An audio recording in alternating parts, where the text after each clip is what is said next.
A journalist got banned from X for 2 words, and it might be the most important free speech story of the year. In April, journalist Gil Duran was permanently banned from Elon Musk's X platform for posting just 2 words.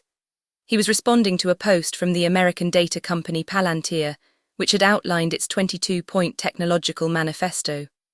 The document praised American hard power, Western culture, and AI weapons, denounced inclusivity, and called for compulsory national service. Duran's response was simple: TLDR fascism. He did not break any of X's written rules. Musk has called himself a free speech absolutist, yet Duran's account was gone. His ban may have had something to do with the tweet he posted right before it, showing the cover of his new book, The Nerd Reich: Silicon Valley Fascism and the War on Democracy. Duran's book makes a bold central argument. Big tech is no longer our friend, as many of its billionaire owners have seized economic and political control and are steering the fate of the planet towards their own bizarre and apocalyptic visions. Fascism is no exaggeration, Duran asserts.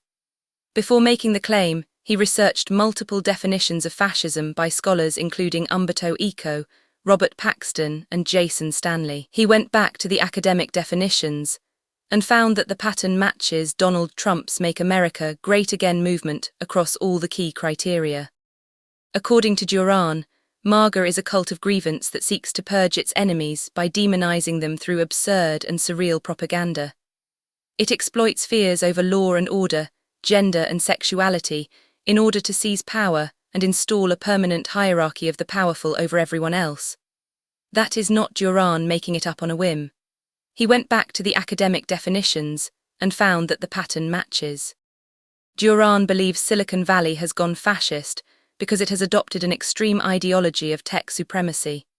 While MAGA promises a return to a mythical glorious past, he says the technofascists are promising a mythical glorious future. We are going to be in the stars. We are going to be in space.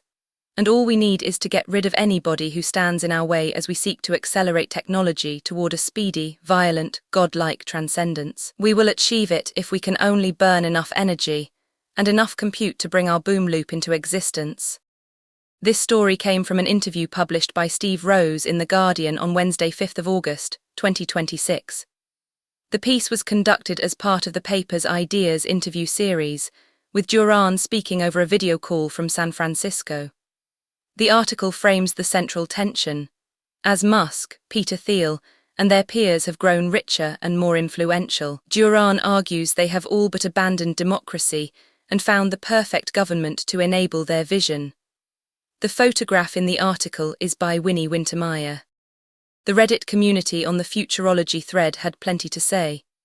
One commenter argued that big tech may as well be the government at this point, because they have more power and direct influence in our daily lives. Another pointed to the Citizens United ruling in 2010, arguing that oil barons being allowed lobbies after the tobacco industry succeeded paved the path to the downfall of the US, right when big tech had already started to gain power. They noted that if you compare the net worth of tech billionaires in 2010 to now, nothing had the same return on investment in all of human history. A third commenter summed it up simply: power without limits is always a dangerous thing. Another commenter made a sharp point: big tech built the very tools that conservatives have been lusting after for decades. They referenced J. Edgar Hoover and his secret files, and the DARE program about building paragovernment surveillance. Now the Trump-Thiel-Epstein administration is building the police state that the wealthy have been lusting after forever, so they can enforce class disparity and dismantle democracy. They noted this is an international effort. One commenter put it this way: in the absence of authority to regulate, corporate power will simply grow to commit the same acts of control that conservatives fear most. So what does it all mean for the average person? One commenter offered a blunt takeaway: quit buying their stuff.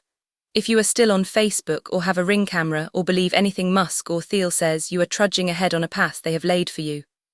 The accumulation of unlimited power by private actors is not a side effect of conservative ideology, as one commenter noted, it is the point. Duran's warning is clear: if we do not fight back, we do not have a future. The question is whether we even see the path we are walking down. Gil Duran's book is called The Nerd Reich: Silicon Valley Fascism and the War on Democracy. If you want to dig deeper into this story, check out the Guardian interview linked in the description. Thanks for watching Orbit Reports. Hit subscribe if you want more breakdowns of the forces reshaping our world.